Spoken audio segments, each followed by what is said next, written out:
तर ही दृश्य घाटकोपरमधली आपण पाहतोय। घाटकोपरमध्ये शिंदेंकडून ही पाहणी सुरू आहे। जोरात पाऊस सुरू होण्यापूर्वी मुख्यमंत्री शिंदे हे स्वतः आता फील्डवर उतरलेले आहेत आणि घाटकोपरमध्ये मुख्यमंत्री शिंदेंकडून आता पाहणीला सुरुवात झालेली आहे। चला शासन शासन आपल्या घरी चला शासन जरा मागे वा एक अडुदा अरे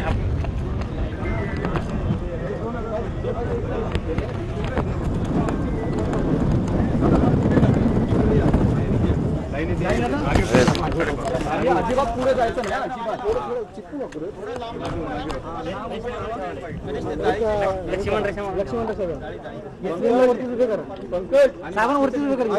पांडे जी आप ऐसे ही रहो, वरती उभा करा, ऐसे ही रहो, हो देखो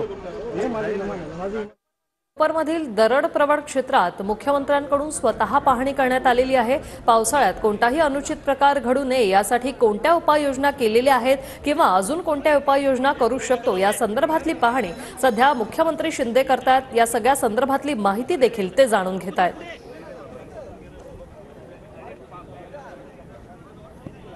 दरड प्रवण क्षेत्राची ही पाहणी मुख्यमंत्री शिंदेंकडून केली जाते। आतापर्यंत आदेश दिल्यानंतर कोणकोणत्या उपाययोजना केल्या त्याची माहिती त्यांनी घेतली आहे।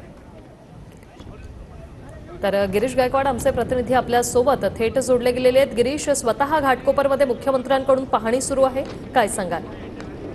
आपण या ठिकाणी पाहतोय की महाराष्ट्राचे मुख्यमंत्री एकनाथ शिंदे हे जागृतीनगर मेट्रो स्थानक, अकल्पा विलोज, घाटकोपर पश्चिम या ठिकाणी दगड प्रवण भागामध्ये भेट देत आहेत आणि या ठिकाणी सर्व पाहणी करतात की महानगरपालिकेने कशा पद्धतीनं जे दगड प्रवण क्षेत्र आहे त्यांची देखरेख केलेली आहे आणि तिथे काम कशा पद्धतीने सुरू आहे याचा आढावा स्वतः महाराष्ट्राचे मुख्यमंत्री एकनाथ शिंदे हे ग्राउंड झिरोवर उतरून घेताना आपल्याला पाहायला मिळतं। यानंतर एल विभागात सुद्धा ते जाणार आहेत। त्या ठिकाणी सुद्धा इथल्या स्थानिकांच्या ज्या समस्या आहेत त्याला वाट मोकळी करून देण्याचा जो प्रयत्न आहे तो सुद्धा त्यांच्याकडून केला जाईल असं बोललं जाते। आपण पाहतो या भेटीमध्ये महानगरपालिका आयुक्त तथा प्रशासक भूषण गगराणी आहेत, अतिरिक्त महानगरपालिका आयुक्त सुधाकर शिंदे सुद्धा उपस्थित आहे आणि या सगळ्यांना एक गाईडलाईन्स दिली जाते की ज्या ठिकाणी जास्त झोपडपट्टीचा परिसर आहे त्या ठिकाणी नेमकी कोणती काळजी महानगरपालिकेने घेतली पाहिजे।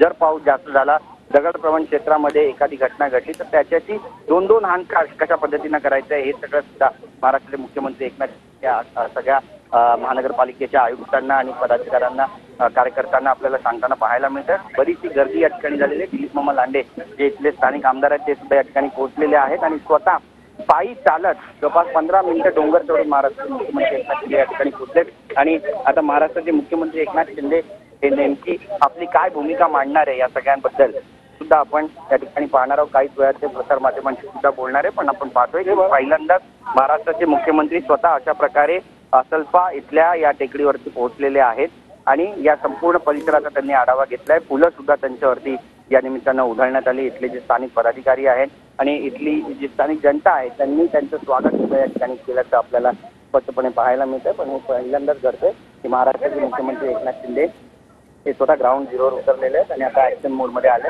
पावसाळ्यापूर्वीची ही त्यांची भेट आहे आणि जर पाऊस पडला तर नेमकी जबाबदारी या सगळ्या संदर्भातली कुणाची असणार या सगळ्यांचा त्यांनी या ठिकाणी आढावा घेतलाय, पाहणी केली आणि दगड प्रवण क्षेत्राला ते या पुढे जाऊन आणखी ठिकाणी भेट घेणार असं सुद्धा बोललं जात आहे। एक महाराष्ट्राचे मुख्यमंत्री एकनाथ शिंदे यांच्याकडे आता आपण जाऊयात आणि नेमकी ते काय भूमिका मांडतायत ते सुद्धा पाहणार आहोत। प्रशासकीय अधिकाऱ्यांशी ते बोलताना आपल्याला पाहायला मिळतात आणि त्यांच्यासोबत इतर जे महानगरपालिकेचे प्रमुख पदाधिकारी आहेत ते सुद्धा उपस्थित आहेत।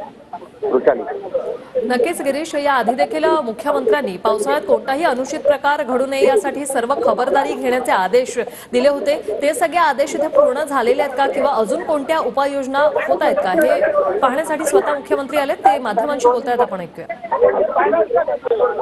तर दगड प्रवण क्षेत्राची पाहणी करण्यासाठी आले आदेश उपाययोजना करण्याची अशा प्रकारे उपाययोजना करण्यात आल्या।